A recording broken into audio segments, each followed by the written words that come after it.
আছো তোমরা সবাই? আজকে চলে এলাম অনেকদিন পরে আবার একটা নতুন ব্লগ নিয়ে। আশা করি তোমরা সকলে খুব ভালো আছো। আজকে আমরা যাচ্ছি একটা স্পেশাল জায়গায়, অনেক দিন যেখানে যায় না আর যেতে খুব ইচ্ছা করছে। আর এইখানে এরা দুটোতে বসে আছে, আর এইটা বসে বসে দুষ্টুমি করে যাচ্ছে।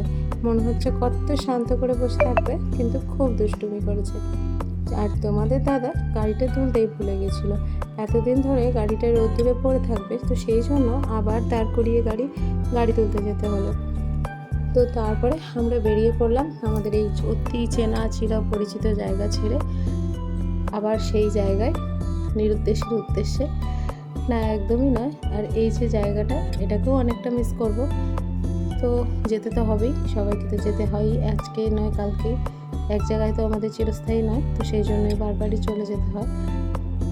তো চারপাশে রোদ্দুরের মধ্যে বাচ্চা দুটোকে নিয়ে সেই জন্য বেরিয়ে পড়েছি। আমাদের ট্রেন ছিল 3:40-এ, আর এই দুটো আর এখানে দুষ্টুমি করে যাচ্ছে। দুটোই এক সাইডেই গেছে। আর দৃশ্য এখানে রাস্তা দিয়ে যায়, দেখে সেটাকে জিজ্ঞেস করতে থাকে, মামা এটা কি, ওটা কি।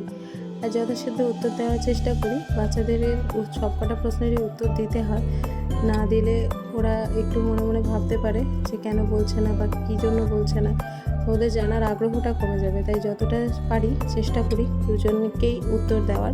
যে কটা প্রশ্ন করে, হয়তো কিছু অবান্তর প্রশ্নও করে মাঝে মাঝে, তবুও সে কটার উত্তর একদম সঠিকভাবেই দেওয়ার চেষ্টা করি। আর একদম সহজ সরলভাবেই বলি, যাতে বাচ্চারা কনফিউজ না হয়ে যায় যে এটা কী মারাত্মক জিনিস বলে ফেললাম, যাতে বুঝতে না পারে সেরকম কিছু বলি না, বুঝতে পারার মতোই বলি। আর এখানে আমি গাড়ি নিয়ে দেখো চলে এসেছি আমাদের হুগলি ব্রিজে। একদমই তা নয় বন্ধুরা, প্রয়াগরাজে একদম একই রকম মডেলের একটা নতুন ব্রিজ তৈরি হয়েছে যমুনা নদীর ওপরে। সেই ব্রিজটাই আমরা এখন ক্রস করছি। দূর থেকে এর দেখলে মনেই হচ্ছে যেন আমি কলকাতা চলে এসেছি। আর কলকাতার কথা যখন এলোই, তাহলে বলেই দিই তোমাদের, আমরা বাড়ি যাচ্ছি, মানে কলকাতা যাচ্ছি। অনেক দিন পর, বিগত 5 মাস ধরে বাড়ি যাওয়া হয়নি। তো হঠাৎ করে খুব স্বল্প কয়েকদিনের ছুটি নিয়েই আমরা চলছি কলকাতার উদ্দেশ্যে। আর এই জায়গাটা দেখলে বলো, কে বলবে যে এটা কলকাতা নয়? তো এটা তো কলকাতা নয়, আর দুধের স্বাদ গলে তো মেটে না। আর আমরা এখন চলে এসেছি ব্রিজ ক্রস করে প্রয়াগরাজ চিওকি জংশনে, যে স্টেশনটায় আমি আগে কোনো দিন আসিনি। আমরা সচরাচর প্রয়াগরাজ স্টেশন বা প্রয়াগরাজ রামবাগ স্টেশন থেকেই গেছি। এটা প্রয়াগরাজ চিওকি স্টেশন। আমাদের বাড়ি থেকে প্রায় 1 থেকে 1.5 ঘন্টা লাগে। তো 3:40-এর ট্রেন ধরার জন্য খুব তাড়াতাড়ি আমরা বেরিয়ে পড়েছিলাম, সেই জন্য যে কতক্ষণ সময় লাগবে, জ্যাম হলে তো অনেকক্ষণ টাইম লাগবে, তো সেই জন্য তাড়াতাড়ি বেরিয়ে পড়েছিলাম। কিন্তু তো তারপরে প্রায় 2 ঘন্টা মতো বসে থাকতে হতো, বাইরে প্রচণ্ড রোদ্দুর। তো সেই জন্য ভাবছিলাম কোনো ওয়েটিং রুম যেগুলো থাকে সেখানে গিয়ে বসবো। তো এগুলোকে নিয়ে তাই যাচ্ছি। আর দাদা তো বাইরে বেরোলে একদম দায়িত্ববান হয়ে যায়। এই যে একে এখানটায় বসিয়ে দিয়েছি, দাদা চুপ করে ধরে দাঁড়িয়ে রয়েছে।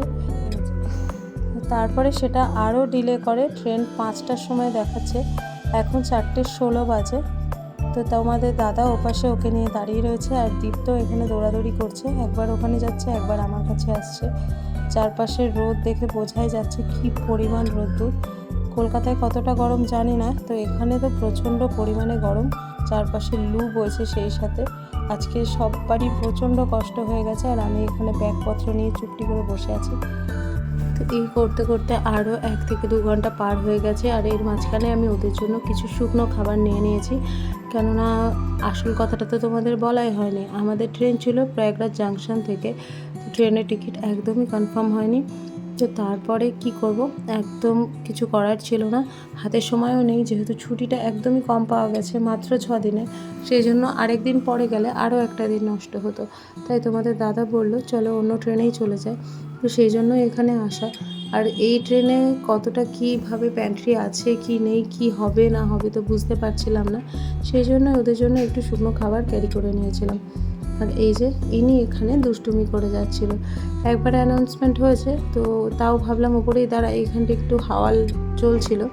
আর ও এখানে দুষ্টুমি করে যাচ্ছে, একবার ওর বাবার কাছে যাচ্ছে, একবার আমার কাছে যাচ্ছে, আর একবার সবাইকে ভয় দেখিয়ে যাচ্ছে। তো এখন 6:16 মতো বাজে, ট্রেন এবার ঢুকছে আস্তে আস্তে স্টেশনে। আলটিমেটলি ট্রেন আসলো, যেটা 3:40-এ টাইম ছিল, সেটা আলটিমেটলি 6:16 পার করার পরে গিয়ে স্টেশনে এসেছিলো। তো তারপরে হুড়োহুড়ি করে সবাই উঠে গেছি, আর এখানে তোমাদের দাদা ব্যাগপত্রগুলো একটু ঠিক করে নিচ্ছে। বাচ্চা নিয়ে ট্রাভেল করা যে ঠিক কতটা কষ্টকর, যারা ট্রাভেল করো তারা জানো, প্রচণ্ড রকম সমস্যা হয়। আর এদেরকে রাখাটা হচ্ছে আরও মুশকিলের ব্যাপার, কিছুতেই এক জায়গায় বসিয়ে রাখা যায় না, একবার এদিকে তো আর একবার ওদিকে, এভাবেই দৌড়াতে থাকে। আর এবারে গরমে আমাদের অবস্থা আরও খারাপ, যেহেতু এসি টিকিটও কনফার্ম হয়নি আর কোনো রকম সিট খালি ছিল না, তো সেই জন্য এবারে এরকমভাবেই যেতে হলো। যারা যায় সত্যি কতটা না কষ্ট হয় তাদের, ভাবলেই কীরকম লাগছে যে এত গরমে মানুষ কত দূর থেকে আসছে আর কিভাবে কষ্ট করে যাচ্ছে। আর এই দুষ্টুটা এখানে উঠে এরকম চিৎকার করে করে যাচ্ছে, আর কত রকম যে দুষ্টুমি করা যায় সেগুলোই করছে।